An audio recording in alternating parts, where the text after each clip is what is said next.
All right, let's get into tonight's feature, and that's Don and the Goodtimes. Yeah. In 1964, keyboard player Don Gallucci was a member of a popular Portland band, the Kingsmen, of Louie fame.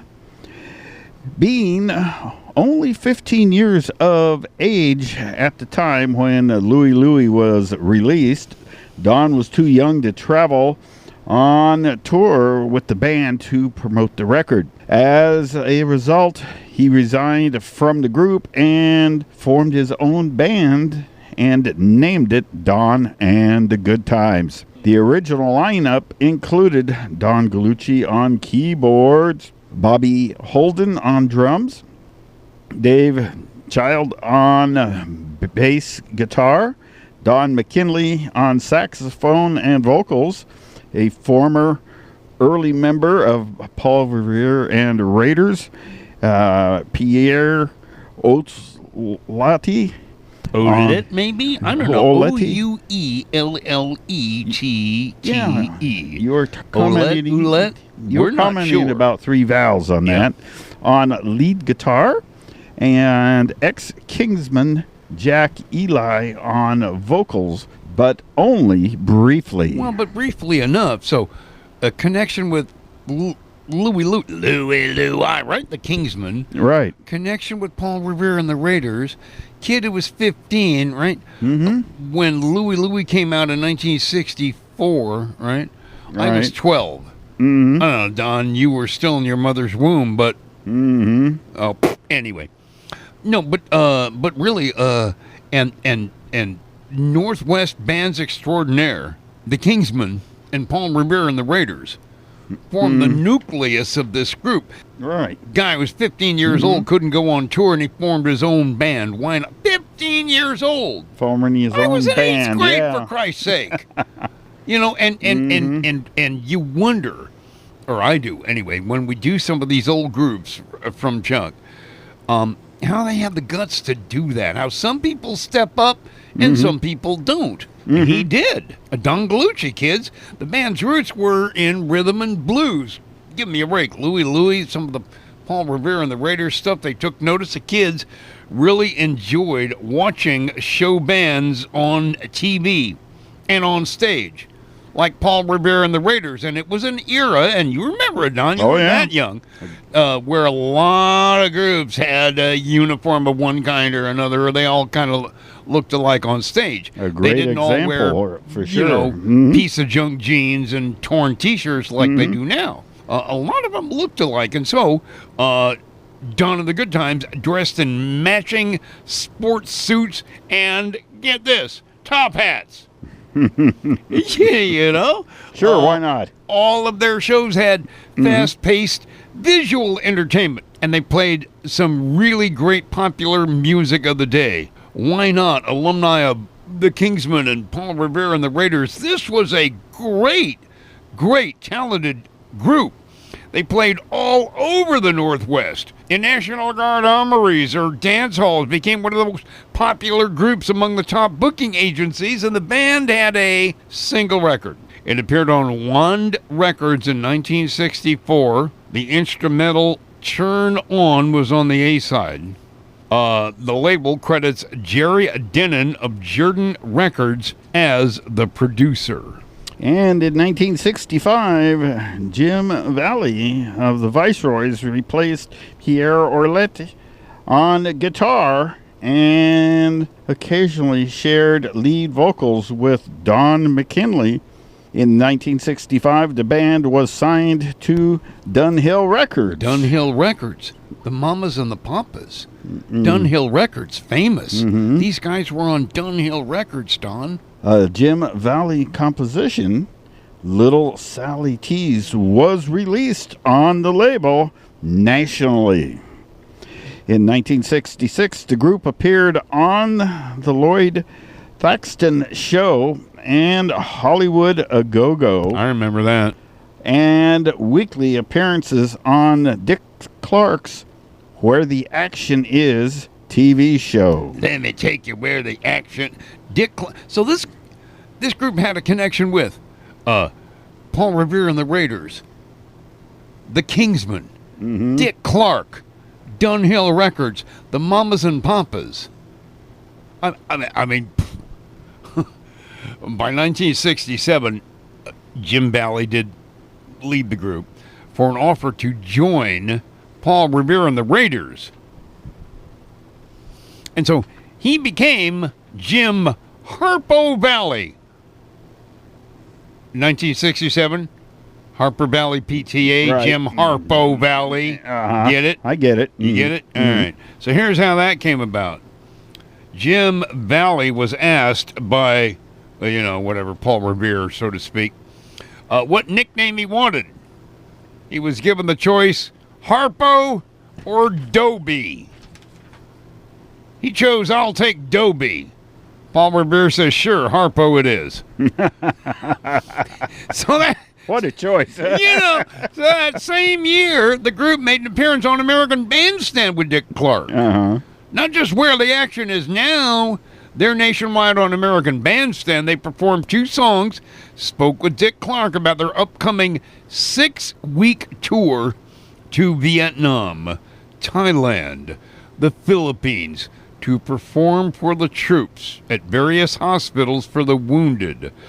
Other musicians joined the group that year to fill vacancies as they occurred, including Charlie Coe on guitar, Jeff Hawkes on vocals, Joey Newman on guitar, Ron Overman on bass guitar.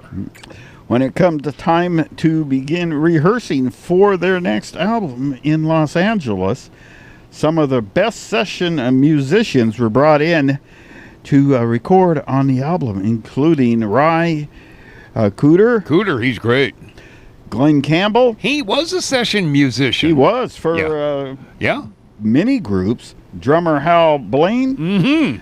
The album titled So Good was released on Epic Records with the single I Could Be So Good to You, reaching number 56 on Billboard's Top 100. So they had success. They were nationwide. They were on Dick Clark's American Bandstand on... let me take you where the action is. They had some wonderful guys playing with them. They had a connection to the Kingsmen, Louie. They had a connection to Paul Revere and the Raiders. One of the guys left the group to become part of Paul Revere and the Raiders. This here was, one of Northwest's best, folks, in the mid-'60s. So Don and the Goodtimes released 3 more singles. But I'm afraid to say you get the blue gumball, Don, or you get the red gumball. Number 56 was as high as they made it nationwide. But oh well. Hey, I've never made it 56 nationwide. How about you? I was going to say, I wouldn't sneeze at it at all. No, you don't sneeze at that.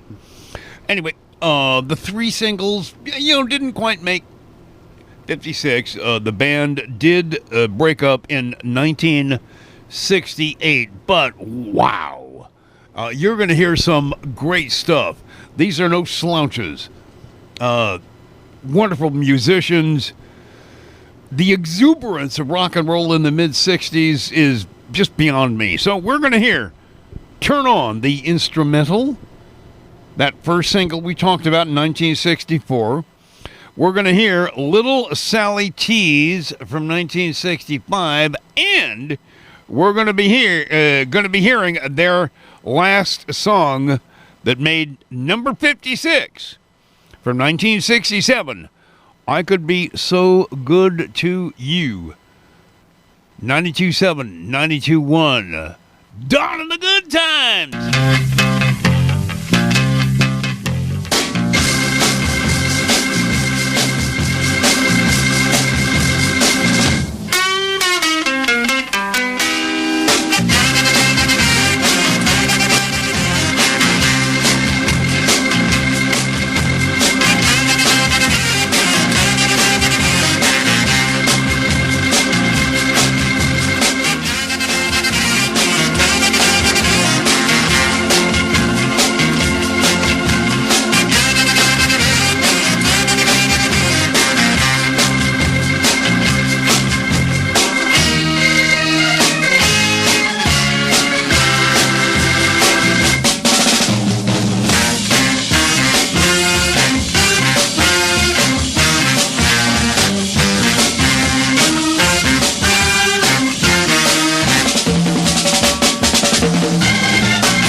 weekend on Sweet Home Radio. 92.7. 92.7.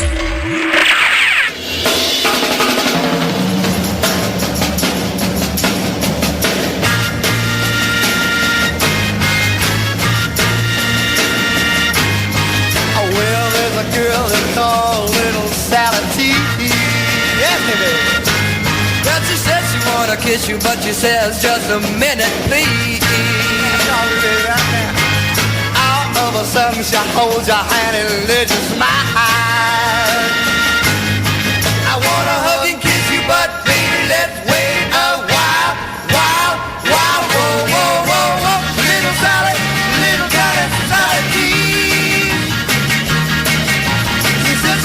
Love you, but she says a little later, please. A little salad tea, a little salad tea. Well, a little salad, baby, she's a cute little girl, right? Break out.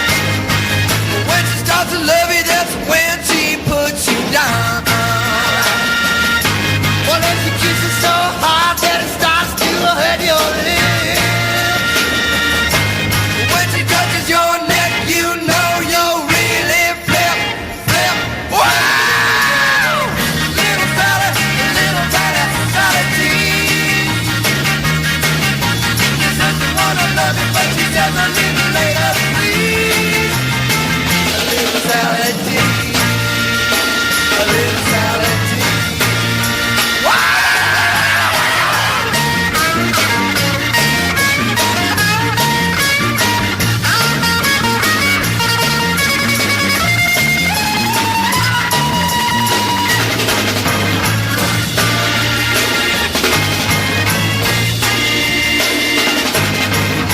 You don't believe me, well, brother, just you wait and see. Come on, man, go. Little Sally T's gonna knock you right out of your tree. I did a fish to hold your hand and give you that way I smile. This little Sally T's will start to drive you wild, wild, wild, whoa, whoa, whoa, whoa. Little Sally T.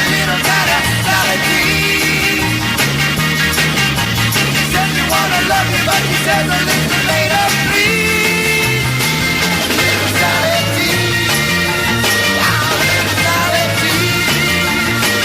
Little Sally T.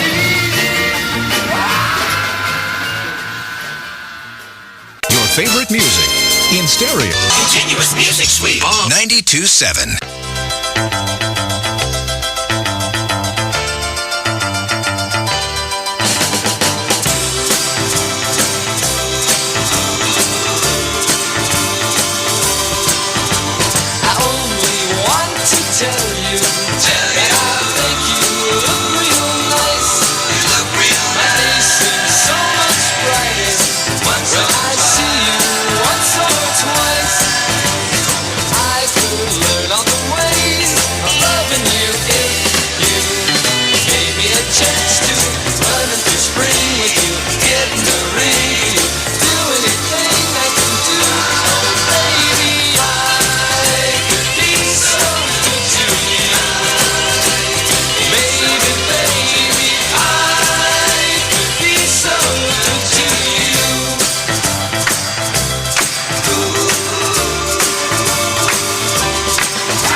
I want you, I need you, I got to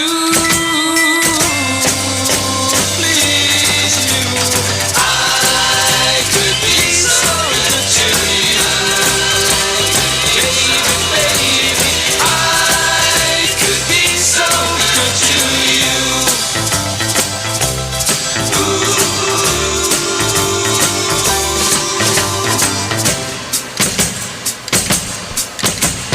I could be so good to you, baby, baby. I could be so good to you. Well, heck yes. I mean, oh my gosh, I could be so good to you. Down the Good Times, 1967 with Ry Cooder with Glenn Campbell. Wow. Wow, absolutely. On Dunhill Records. fantastic. Made a 56. Well, Wow. That's it really didn't- something, folks. It certainly didn't get justice for sure. 56? No, it would deserved a lot better than that. We just heard Turn On, Great. the instrumental from 1964. And then in 1965, Little Sally Tease, which I thought was a pretty cool song. Yeah. But I liked the last one best, and Yeah, so did America. Made number 19, made number 56. Hands down, I did too. Oh, but could you know, be. I liked them all. They're all great to tunes. There you go. Wow. Our group tonight, Dawn and the Good Times.